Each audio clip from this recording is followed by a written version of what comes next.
Yeah, hello, Triple B here. Yeah, I'm sorry I've been slowing down on the videos. As I said, I've been dealing with some in real life stuff and some wrongs as well. But and I haven't done a live for a week.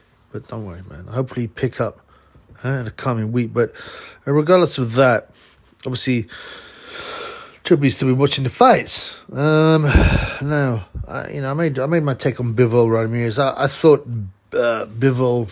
I thought the judges, the narrative would be for Ramirez, which would bring him to a possibly controversial win. I was wrong. I misread the signals. Now you might be like, oh, you're a conspiracy theorist, Triple B. I've learned that if you judge a fight by, and there are a number of factors when you judge a fight, the promotion, who they want to win, whether the judges are going to be sided with. If you ignore those factors, that's just foolish. I just didn't read the story. What is clear about the story is, and it was clear as soon as the fight started. Some people say before then, right? Because if you notice, one of the pictures that made the rounds, did the rounds, and actually Triple B had it in a video, and I was like thinking, hang on, does this mean anything? Huh? And that picture is of Eddie Hearn giving a knowing wink to Bivol. A knowing look, sorry, to Bivol. Now, you might say, oh, Triple B, you're reading too much. And then that's the problem. You have to be aware of reading too much, okay? I thought they would want Ramirez to win, okay? Now, onto the fight. Before I go on to the scorecards and the narrative, okay? Now, as I said, when I start to realize that, actually, I think I've got it wrong, was the bias. The bias of the zone commentary, which is so pro-Bivol. So pro-Bivol, it was nauseating. Ignoring Ramirez's work. And they were going nuts every time Bivol threw a flurry, even if only one punch landed, they were going nuts. And I suddenly and they were going about how great, this is a masterclass. What a load of nonsense. And we'll get into that soon in a minute by looking at some data. Remember, data is your friend. Yeah, data will set you free, but you have to read it properly. You have to know how to read data, and you can't only choose the single data points you want, so you have to look at context. You get me? But data is your friend. If you want to know about the issues surrounding something, check the data. Right? So, so the Bivol Ramirez fight. So I thought Bivol was a winner. To me, there was no doubt he won it. Okay. But, he won it by 8 rounds on one card. And the other 2 cards, he won by 6 rounds. Okay.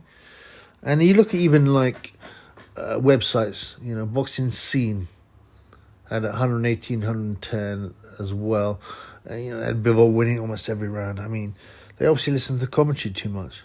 Yeah. And the reason I say that is because I watched the fight. The commentary would always sway you, whatever people say. And people say, oh, maybe Triple B, turn off the volume. No, come on, man. You lose all the atmosphere. You got to hear the punch landed.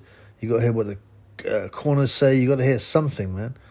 To be honest, I think, next time I'm going to do a Triple B commentary in play because listen to Darren Barker and whoever the bell end was, Chris Mannix, these guys didn't know anything. Well, they did, probably. Sorry. I mean, you imagine you're world champion, Darren Barker. Well, a world champion. You know what I'm saying, in inverted commas. And you've been boxing all your life and you can't be honest about a fight. And every time a woman's fight on, you tell us how great it is and it's the best thing in the world. And you're watching dross. You're a wrong un, Darren Barker. And I can't stand that nice guy. Oh, Darren Barker's such a nice guy. Don't criticize him.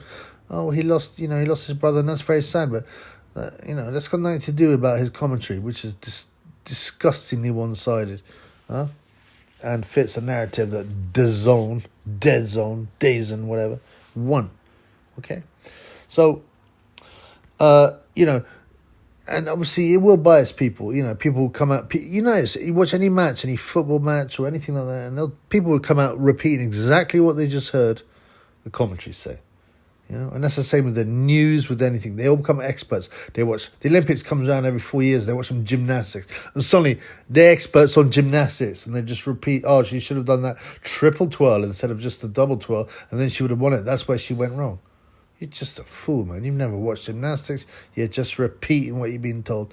And that's the essence of brainwashing and indoctrination through the TV, especially the audiovisual indoctrination. You understand me? Now, there are occasionally you'll meet people, and they're the people you want to listen to a bit, and they go, no, I don't agree with what you said. Don't agree with what they said. I don't agree with it. You should have done the double twirl.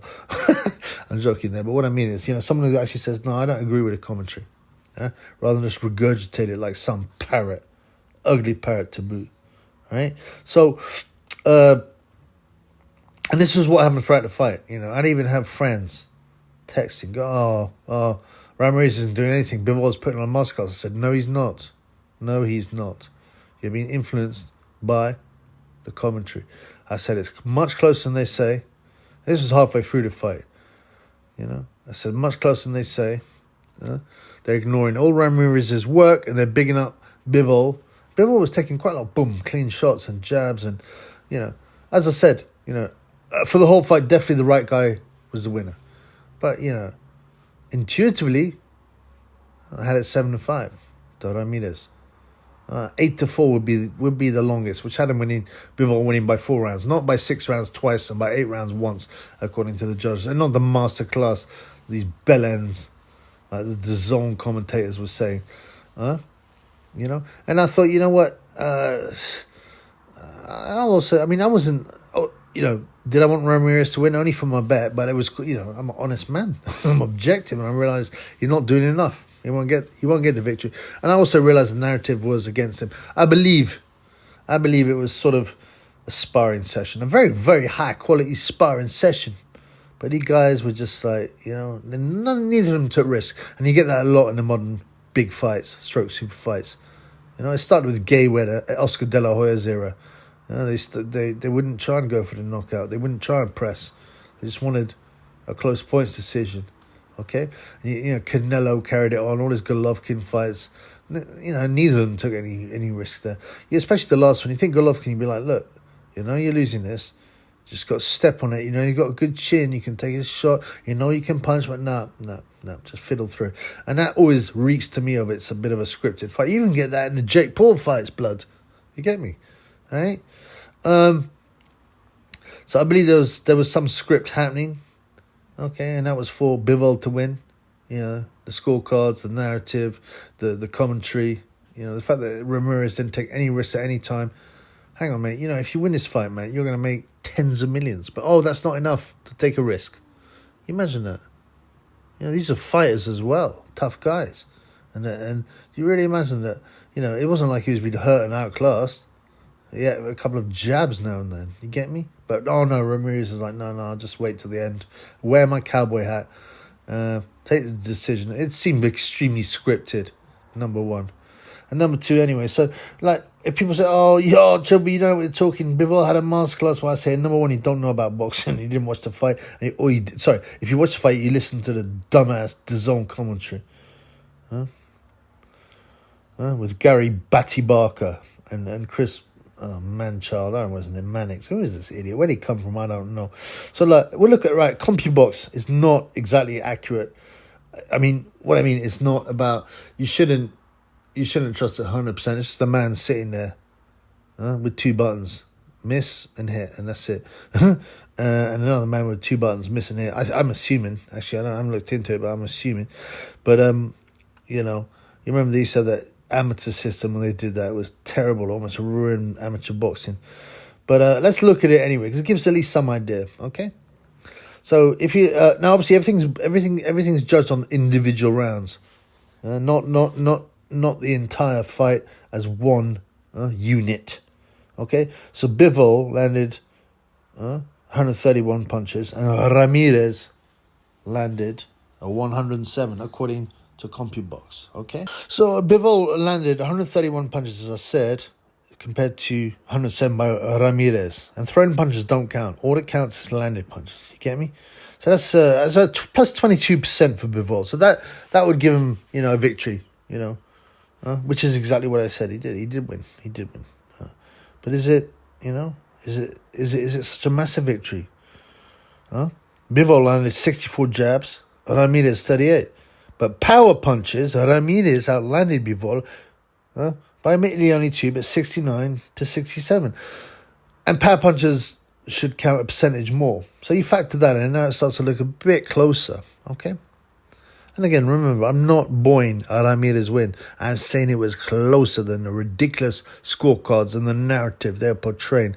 Okay, now we look at individual rounds. And I'm only going to look on total punches here to make it easy because I'm blood clot. I ain't all day. First round, Bivol landed more than Ramirez. The second round, Ramirez landed more than Bivol. The third round, Ramirez landed several shots more than Bivol. So that's 2-1 to Ramirez. The fourth round, Bivol landed 1 punch more than Ramirez, so we'll give it to him. So that's even. The fifth round, Bivol landed 2 more punches than Ramirez. So they're close rounds, these. The sixth round, Bivol landed 1 more punch than Ramirez. Now, when there's a difference in 1 punch, you're like thinking, and as I said, Bivol landed a lot of jabs. His actual power punching ratio was lower than Ramirez. Right, so those rounds that have only 1 or 2 punch difference could easily have gone to Ramirez, And we carry on. What do we get to? Yeah, the sixth, Bivol won by 1 punch. The seventh, Bivol won clearly. The eighth, Ramirez won. Okay, the ninth, Bivol wins clearly. This is only going by punches line. The 10th, Ramirez wins clearly. Okay. All right, the 11th, Bivol wins clearly. The 12th, he wins clearly. But, again, we're not factoring in punches. We're just factoring in normal punches. So, to me, it's clear Bivol win. But to try and, how does that, I've just talked through it. How does that mean? How does that compute? How does that mean that Bivol won by 8 rounds? Okay. That's a 10 and 2. There's no note saying Ramirez only won 2 rounds. I mean, that's just nonsense. Okay, that's one judge. The other guy says by 6 clear rounds. That doesn't make sense either to me. There's a couple of rounds in there. Well, Bivol landed 1 punch more, so that could have been drawn rounds. Do you see what I'm talking about? Like I said, I'll stick with my card. I think 8-4 is the widest you could have it for Bivol. Okay, 8-4. Which means he wins by 4 rounds. And 7-5 to Bivol is also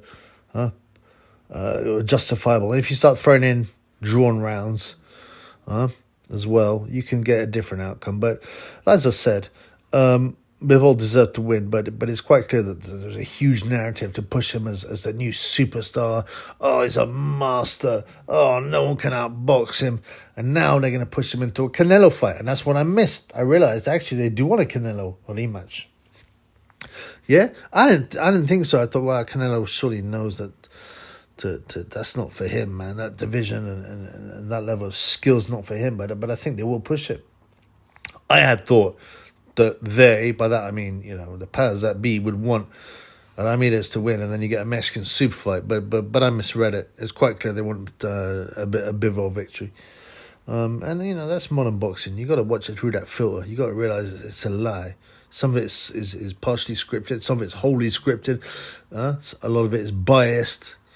I don't believe 100% fixed fights. People going over from punches all the time, but it does happen. There's suspicious things like Hellenius, Wilder, for example, and a bunch of other stuff. But I mean, this video is basically just to dispel the stupid ass narrative of DAZN, the commentators, Eddie Hearn, all them people are going, oh, what a masterclass! We got a new P star, and all this stuff. When it was actually a much closer fight than they pretend it was. And also, it was a fight that Ramirez possibly could have won. He just didn't put his back in it. He didn't put his back in it. He had a massive against Bivol. Yeah, and there was times when he had him in the corner, he didn't do anything, man. You could say nerves. You could say, he was, I mean, Bivol's not exactly a big puncher either. So, yeah, I'm very suspicious about the fight. It's BS, and I think they just want the Canelo-Bivol rematch. And the only reason they would want that, you'd think, is for Canelo win, but I don't know, man. I can't see that. All things being fair. Anyway, enough for that. Peace. Yeah, one more thing. Sorry, I just noticed, so this is bizarre, right? The Scum, the Sun newspaper, the UK's biggest selling newspaper and the most degenerate bizarrely had no article about Bivol Ramirez. Why? I'm not sure. But it's something to think about, man. They're like every other newspaper. They post endless clickbait. They put stuff about Campbell Hatton ridiculously fighting Javonte Davis, and all this other nonsense. But they don't mention Bivol Ramirez. That's weird, isn't it? Yo, in fact, it's not just the Sun. I checked out the Mirror, the Daily Star. These are the tabloids in the UK, but they're free, okay? And I can't find hardly anything or nothing about the Bivol Ramirez fight. I don't know what's going on. Even in the Mirror, had an old article, okay, about the Canelo fight. Going, Bivol, he brought the beauty of amateur boxing to pro. It's just bizarre. I don't know what's going on here, man. And let me tell you, you might go, we live in an era where world gets reported online by the minute, yeah. And this was a big fight. Yeah, there was also 2 Brits on the undercard, Zelfa Barrett and Camp Belland-Hatton, but there's no reports in these major papers. And there are reports about Belland-Hatton going, he might. Javonte Davis has said he'll have him eaten through a straw, which obviously he would. He's so whack, Camp Belland. But it's very weird, very odd, man. I don't know what's going on here. I don't know why they don't want to talk about the fight. Will we know soon? Is there something happening behind the scenes? I don't know, man, but it's weird.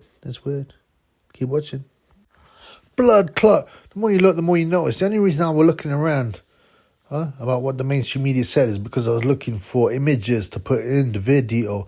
And look, what is images with purple on them? What the blood clot?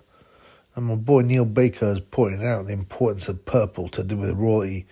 And we saw it in the Wilder fight. We saw it in the women's fight. And in this fight, it's something weird going on, bros. Keep your eye open.